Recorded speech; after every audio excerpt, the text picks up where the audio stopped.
When I read your comments, I noticed a lot of people were worried about the fact that Petit Planet will be a gacha game free to play and were wondering what kind of things might be locked behind a paywall.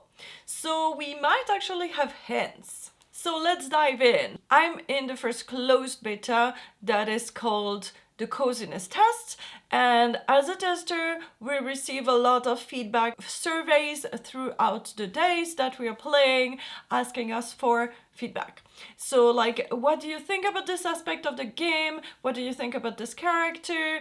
Are you enjoying it? Things like that. And they ask tons of questions. Up until a few days ago, they actually started to ask us about what we like and what we usually do in free-to-play games and where and how we spend money. So not only that will give us hints of where the things might be going with this game, but also it might tell them what people really like or not. So if you do have access to the beta, this is very important that you fill out these forms and tell them your opinion. So I selected a few questions that are probably very interesting in showing us what they're looking for and what kind of range and everything, and also they're talking about collabs. So first of all, what is your overall attitude towards in-game purchases, spending real money to buy virtual items in-game? And like neutral, negative, positive, blah, blah, blah. And then, which of the following best describes your usual spending habit in games? I usually make regular monthly purchases, like the monthly pass, or I mainly make purchases when new events / characters / outfits are released, or I make purchases whenever I see content I like with no fixed pattern. I only make purchases when I'm running low on resource or stuck on a level. I only make purchases when I first start playing, then stop afterwards. Or I mainly make purchases during major events or holidays, such as anniversaries or Christmas. Christmas, interesting. Will they do something for Christmas? No, I think that's way too short. Imagine though, I think that Infinity Nikki released right before Christmas on December 5th or something like that. So imagine if we have that and then we can play all during the Christmas break. That would be amazing. And how much have you spent on games in the past 6 months? And it starts with less than $10 and go to over 300. But it's not said in free-to-play games. It says on games. So if you bought like 10 games that were costing $10, that's the same as if you spent $100 in a gacha game. I don't know. Then, how willing are you to purchase cosmetics items in-game, including outfits, furniture, skins, accessories, and other non-stat items? Okay, outfits, I see it. Furniture, I see it. Accessories, yeah, probably like also the outfits. And non-stat items, I'm not really sure what it would be. Something like maybe to help you farm better or something like that, I don't know. And skins, in that case, what would be skins? Not really like skin color. It like you could be a different kind of, not a human, but you could be a animal or something. That would be a skin in that case. If you're talking between skins and outfits, I'm kind of confused. What type of cosmetic items do you prefer to purchase in game? Accessories. For example, back accessories, headwear, earrings, or waist accessories. Interactive items like multiplayer interactive furniture, interactive toys, or special effect, combat effect, movement effect, idle effects. There's no combat in this game.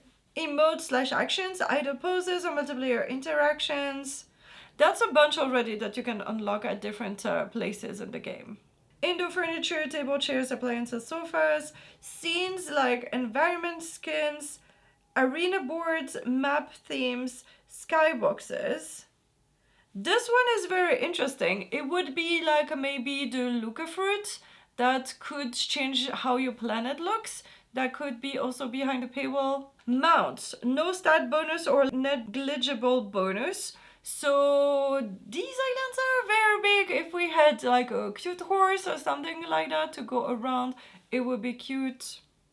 Pets, no stat bonuses or negligible bonus. character appearance slash skins, including outfits and hairstyles. But before we had accessories and everything. Okay, so character appearance and skins are like the main outfit probably. And then outdoor pieces, gazebos, bridges, swings, and windmills.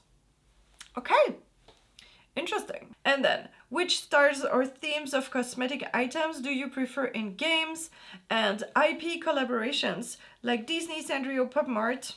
Yes, please. Cultural slash folk attire, traditional clothing from different regions, modern or urban, casual wear, streetwear, occupational costumes, animal traits, animal ears, tails, wings, holidays, Christmas, Halloween, Chinese New Year, fantasy, magic, mage robes, elves and wizards, Western classic slash medieval styles, knights, royal court, sci-fi, futuristic, cyberpunk, techwear, mecha, dark, gothic, vampire, punk, heavy metal, Chinese inspired traditional styles, hanfu, classical, ancient, wuxia themes, cute and sweet fairy tales, Lolita fashion, costumes.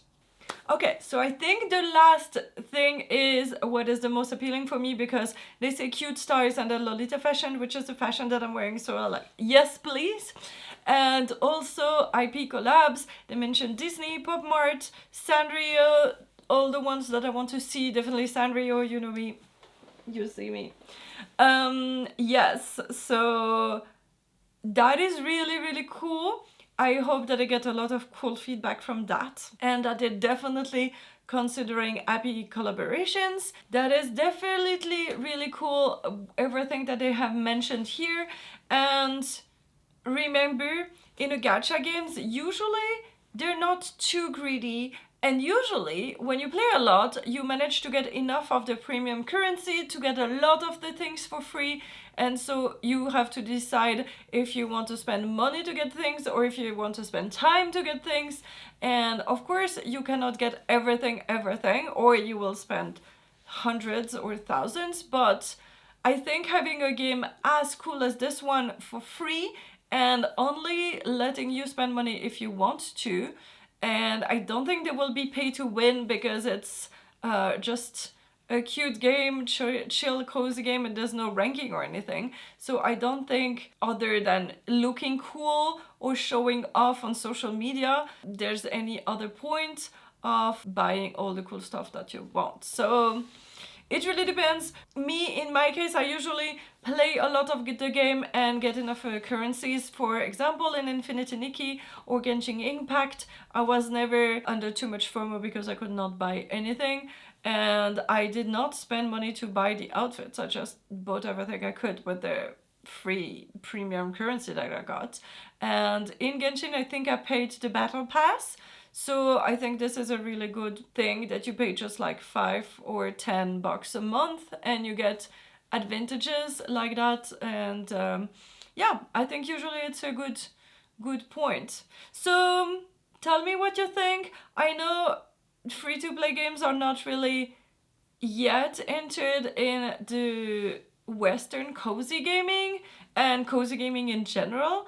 But in Asia, they're extremely popular, and most games release in that model now. So I think that it's going to be more and more popular, especially since Animal and Nook, Flowtopia, other games like that are coming. I think Hertopia might also be free-to-play game. So yes, you better get used to it, I think, or you can avoid those games altogether. But I don't think that it's too predatory of them to do something like that for a game where there's no FOMO of I will not be able to beat that boss if I don't have that thing, and it will just be do I want this cute outfit or not?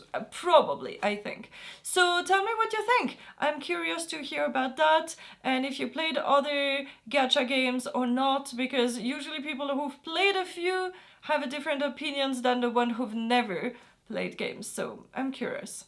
Okay, so if you want to see all my other Petit Planet videos, there will be a playlist over here, and remember, everybody can play cozy. Bye bye!